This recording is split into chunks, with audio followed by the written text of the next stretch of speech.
Alright, so my last video ended, and I didn't really know it ended until my wife had told me, hey, your video stopped. So I got the flywheel off, got all of my 10 mil bolts. Everything's a 10 mil. Every one of them for this portion is nothing but 10 mil bolts. Got all those out, and then that's whenever she had told me. So what I ended up having to do for my flywheel, I got the right puller, obviously. And I just ended up taking and putting my damn extension through right here. And I put my flywheel puller on there, and whenever it got tight, I just kind of held tension on it and just tapped it with my mallet. Got it to start breaking loose, and it came off pretty simply. So at this point, there's no bolts holding the case together as far as I can see. I do believe I'm at the spot now to where I'm going to set this phone up, give the tabs a couple smacks. And this should split, so we'll figure that out. Oh, and the cam, to get the cam out, this cam had top dead center marks on it, right? So this is your pin and your hole that you have to line up with top dead center. On the other side of the motor, it's got a tab on the top right there. That's your top dead center mark. And you just gotta line that pin up and that pin hole with TDC, and then I ended up using a pry bar and just giving a little bit of pressure, and it popped out. These cams are supposedly made to only come out one directional, so I just gave it a shot the way that I was told to. I have no idea if it'll come out any other way. But here's my lovely wife once again. And then this is our neighbor's grandkids, Colin. He's over here just hanging out. We got the fire going. It's freezing cold. New update on the Rubicon. I got the haze fab installed. Either A, my battery's dead, or B, I've got enough shit unplugged to where I can't turn them on. I haven't been able to see them yet. But the foil is gonna get some orange accents while it's down. I should be ordering parts Monday for the rebuild. And I'll make a short little video to let y'all know the time frame of when my parts should be arriving. But I'm gonna do my A-arms orange, upper and lower A-arms. I'm gonna do orange, contemplating on taking the rims and all the chrome, getting that done in orange. We've tossed up the idea of the Busch Light specialty can, the limited edition can, the multi-can camo. We've tossed up the idea of wrapping the plastic in that Busch Light multicam. The rear is going to get upper and lower bracketing for the A-arm. That's going to be all powder coated orange. We're gonna throw a bunch of orange on the thing and see what we can figure out on that. But to not make this video 37 minutes like the last one, and then my phone say, hey, you don't have any more storage. So let's go ahead and see if we can get this case split. Last one, I guess I'll let you know, just in case, because I have never seen the inside of this motor. So I actually went to the Honda dealership and I got the service manual just for the rebuild. Whenever I go to put it back together, I can make sure all my gears and all the shift shafts are all in the correct order. That way that I'm not putting it together for it to just have to be taken apart and not be right. So I got the service manual, got on my page dog-eared. That way whenever I get to going back together, I can refer back to those and make sure that she's going back together right. New oil, new filter. And yeah, let's see if we can get this thing split.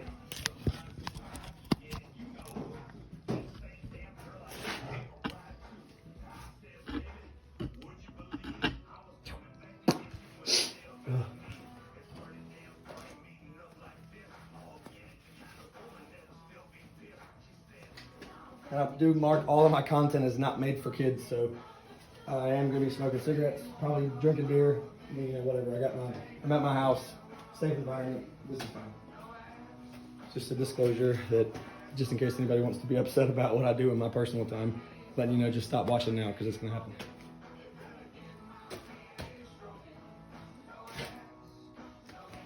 Oh, and the music in the background, it's going to have cussing. I don't want to hear any negative commenting about it because I'm just not going to care. I really am not. I live in the middle of nowhere. And I'm just going to do what I want. So either watch or don't watch. It's not really going to affect me much.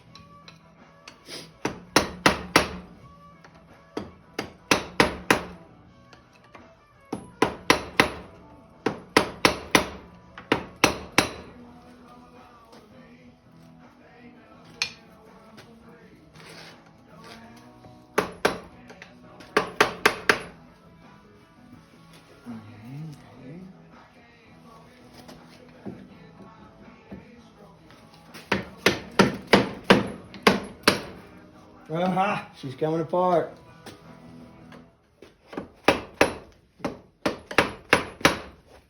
Oh yeah.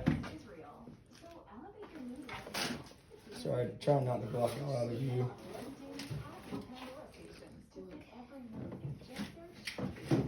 It's the beauty.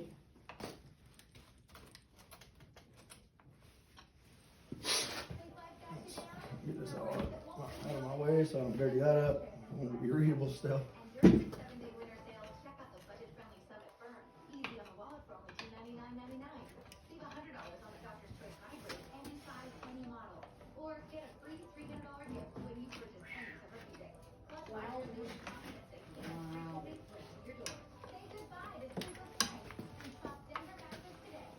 No, I'm not a professional mechanic, but at this point, I just feel like it'd be kind of common knowledge to just say, if it feels like it's binding, I'm gonna stop and I'm gonna have to just reevaluate. I've checked it over quite a few times to make sure we were at point of split, and I haven't seen anything that's gonna be holding it together. I read over the manual, didn't show anything that was still gonna be holding it together at this point, so we're just gonna kind of do a little bit of slow pry until it either something happens like it shouldn't, or I see something like these couple bolts that I left in place, reverting back to the fact that I put all the bolts back in their homes. I just saw a bolt that I had that kind of pulled loose, but it was still threaded, so now we're just going to check out the entire split, make sure there's no other bolts holding and not putting any tension or anything. And this should be golden.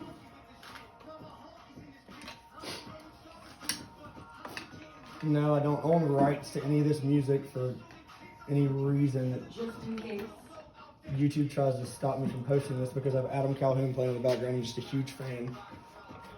So Adam Calhoun, if you check out the video, sorry man, I didn't ask you for your rights, but I'm playing your music. Keeps me in the mood of working on stuff.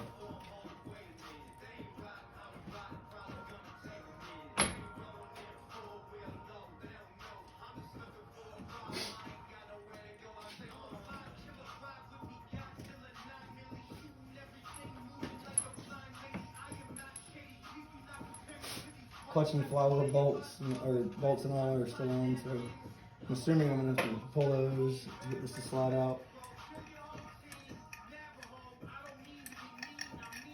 So I felt a little bit of hang up. Oh, yeah. Let's spin this. Where the footage shows the split. Checking the camera angle just to make sure y'all can see that. All right, cool. Yeah, we're in good view.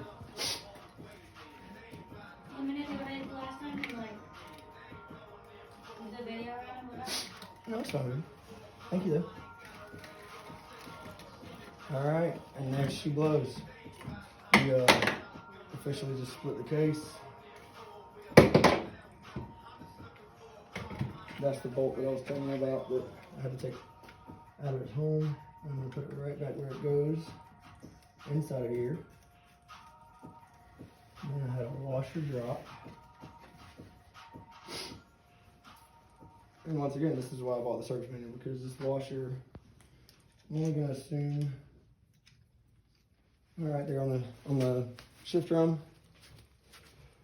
I'm going to do my best to not take the transmission out if I can help it, because that was the part that I was most worried about with the reinstallation, is the transmission.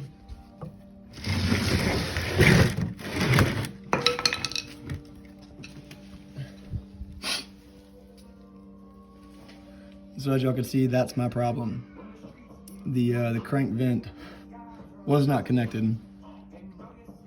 And just to give you a little understanding of how bad that was for me.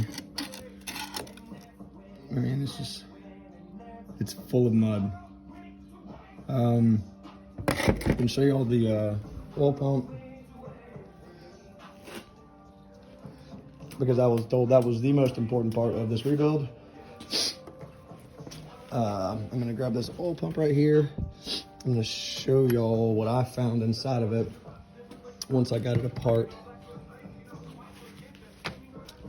So this isn't the easiest thing to do with one hand, sorry. So all this scarring, yeah, there we go. All that scarring on the oil pump. Rotors, I do believe is what they, I was told they were called. I can feel it, like this isn't just like cosmetic. I can actually feel those ridges inside of that. And what that did is these dual clutch transmissions, they ran off of oil pressure.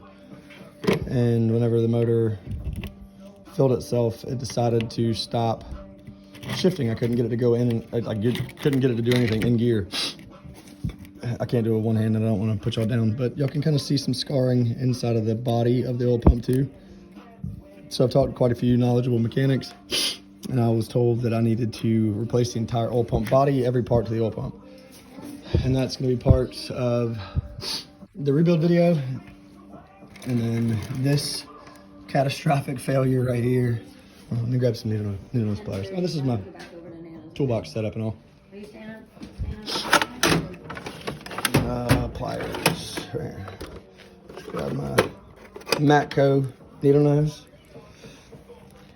Trying to fill my box full of Matco, but it's a little bit pricey at times. So got some Pittsburgh tools in there and all. And so this is the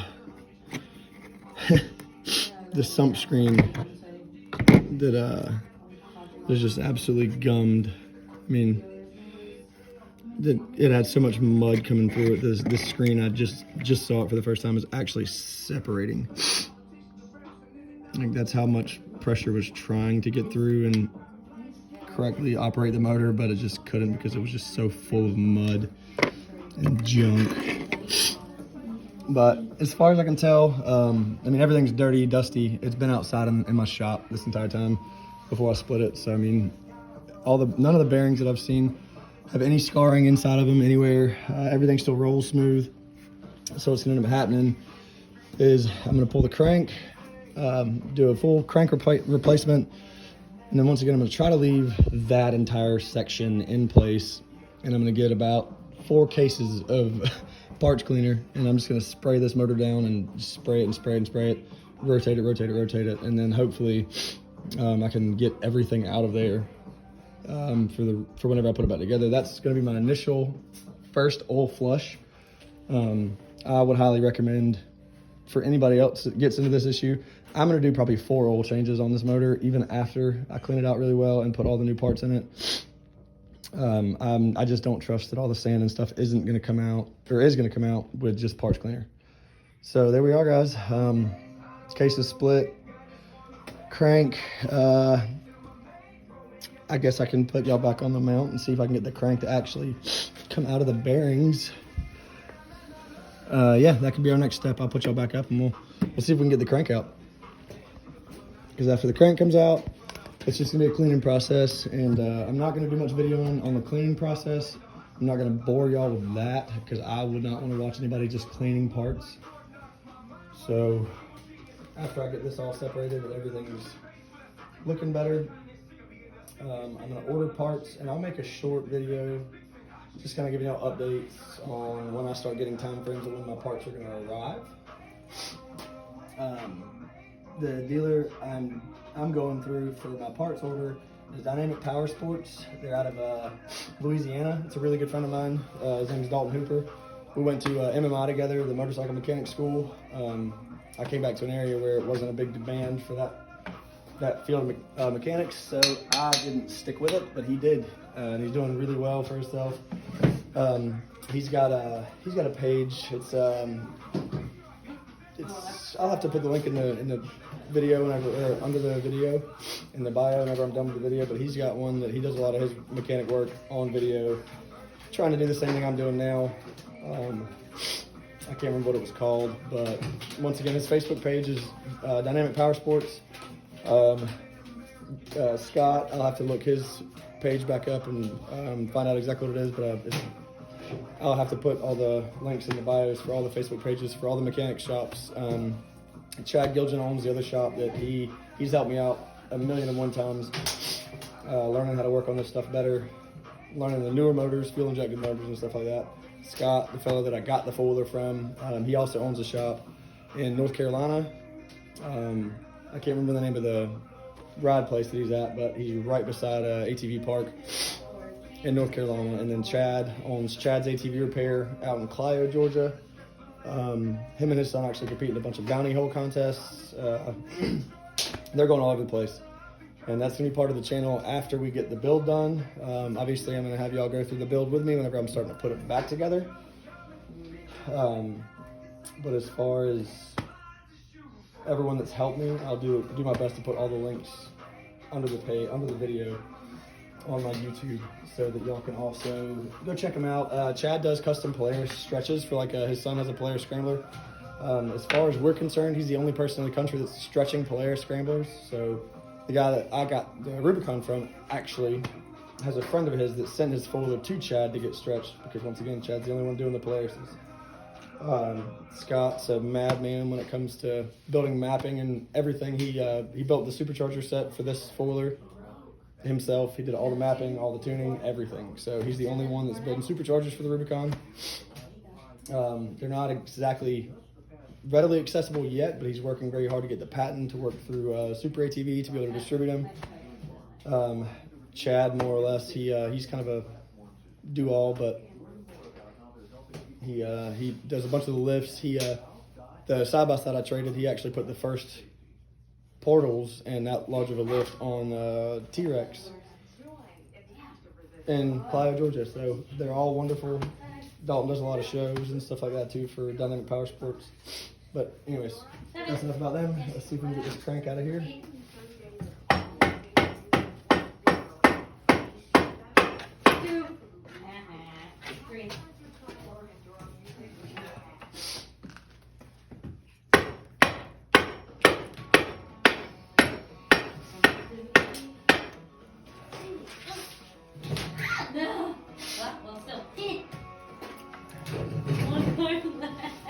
And it was a 10 too.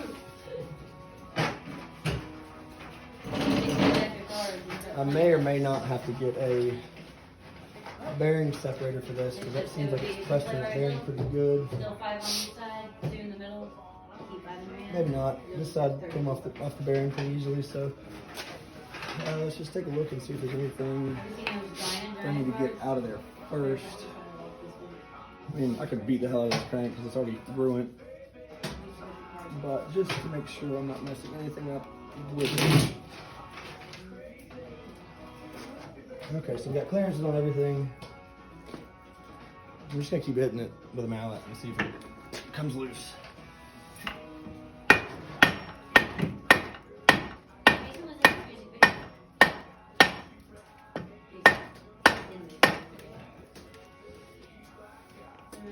Oh, looks like she's moving.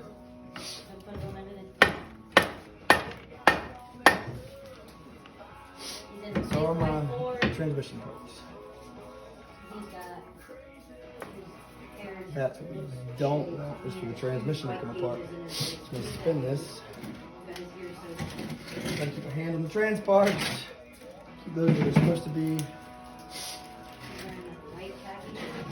Lock it back up. Keep it at tilt. And we'll just keep smacking this button.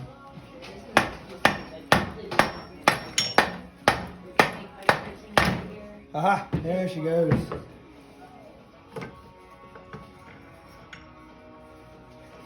All right. There's the problem child right there. It's out. So I guess until next time, the Rubicon is completely torn down now. I will get in touch with Dalton Hooper at Dynamic Power Sports. And as soon as I get an update from his parts guy on timeframes, I will let everybody know. So hopefully y'all enjoyed this content. If there's anything that I missed out on, let me know. Just ask questions under the videos, make comments, blah, blah, blah. And I'll do my best to explain everything that y'all couldn't see in video. So, have a good night.